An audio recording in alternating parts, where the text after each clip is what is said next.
Et encore une petite vidéo, toujours avec des outils techniques vraiment pourris, à propos cette fois de la transformation karmique, c'est-à-dire des schémas de vie antérieurs qui peuvent impacter votre vie d'aujourd'hui. Ça transforme très très vite en ce moment et j'ai beaucoup de personnes dans mon entourage, dont moi-même, qui travaillent non pas un seul schéma karmique, mais 1, 10, 15 en même temps, ce qui peut être fatigant. Donc voilà quelques conseils pour passer la période. Déjà, comment est-ce qu'on reconnaît cette transformation? Eh bien, elle est très rapide et elle passe beaucoup par l'émotionnel et par le physique. C'est pas seulement des situations autour de vous qui sont bloquantes, c'est qu'il y a aussi des tonnes de petits bobos physiques. Je sais pas, un virus, un bobo chronique, des insomnies, enfin on sent vraiment que ça passe par le corps et ces bobos physiques même pas graves génèrent souvent beaucoup d'émotions, beaucoup d'angoisse que vous pouvez trouver légèrement disproportionnées par rapport à ce que vous traversez. Donc ça, je trouve que c'est un des marqueurs de la transformation karmique actuelle.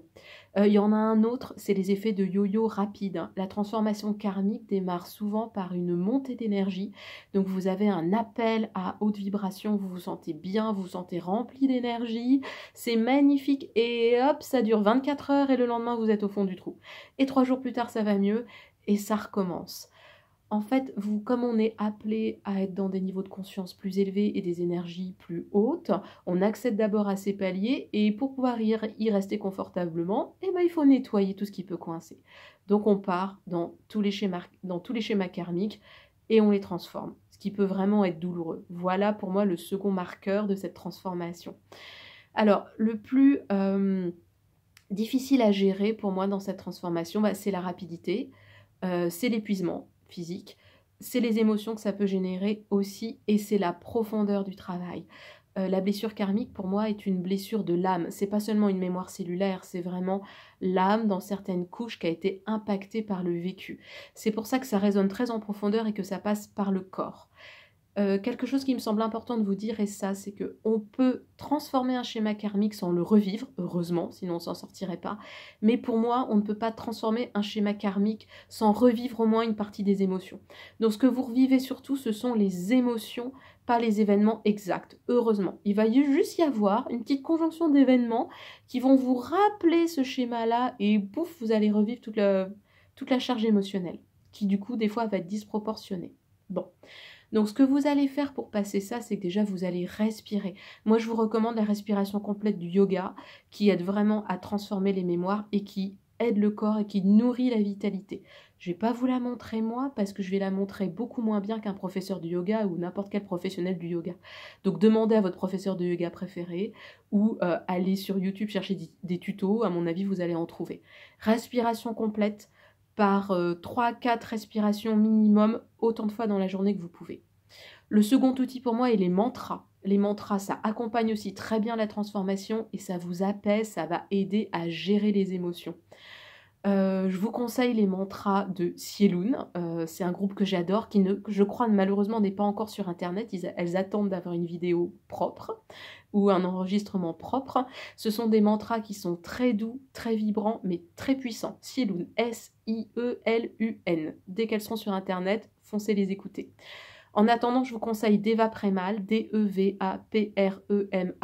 Les mantras sont magnifiques, très vibrants, très puissants, surtout en live. Le Gayatri Mantra en live de Deva Premal est comme ça. Donc allez-y, écoutez-le en entier, 10 minutes, 30 minutes, 40 minutes, le temps que ça dure, ça va faciliter votre transformation. Ensuite, je vous propose de demander là c'est compliqué, il faut un peu de méditation, mais à la vibration divine, vraiment à l'amour divin fondamental, d'apaiser les émotions de votre âme. C'est extrêmement efficace. Il faut pouvoir méditer beaucoup jusqu'à ce que vous sentiez un amour divin, vraiment un amour plus grand que vous traversez. Et quand vous l'avez, vous demandez apaisement des émotions de votre âme reliées au karma. Surtout demandez avec respect, avec douceur et dans la mesure de ce que je peux supporter dans cette vie, parce que ça peut être un peu explosif. Donc vraiment, merci source divine de m'aider à transformer ces émotions dans le respect, dans la douceur et dans la mesure de ce que je peux supporter. Comme ce sont des émotions de l'âme, très profondes, passer par des grandes énergies comme ça, c'est souvent ce qu'il y a de plus efficace. Vous pouvez aussi les aborder par l'hypnose. Il y a certains hypnothérapeutes qui travaillent très très bien sur le karmique et qui peuvent vous permettre de libérer complètement ces émotions. Voilà. Ceci étant, vous rajoutez beaucoup de confiance et beaucoup de paix. Si votre karma se transforme, il va se transformer tout seul, quoi que vous fassiez. Donc vous n'avez pas à vous battre pour qu'il se transforme, vous avez juste à poser les petits gilets de sauvetage pour que ça soit le plus correct possible. Et enfin, dernière chose, des fois ce qui permet de sortir d'un karma en pleine transformation, c'est juste un petit outil. Quel est l'acte juste? La pensée juste? Le positionnement juste? En fait, quand vous transformez un schéma karmique, vous revivez quelque chose qui vous le rappelle, non seulement pour apaiser les émotions, mais pour trouver la clé que vous n'aviez pas dans une vie précédente. Donc, si vous avez cette conscience-là, mais sans que ça vous prenne la tête des heures, hein, c'est pas la peine, vous n'allez pas trouver ça dans un excès de réflexion, posez-vous cette question-là. Quel est l'acte le plus juste pour moi? Et souvent, ça suffit à transformer. Bonne journée à tous!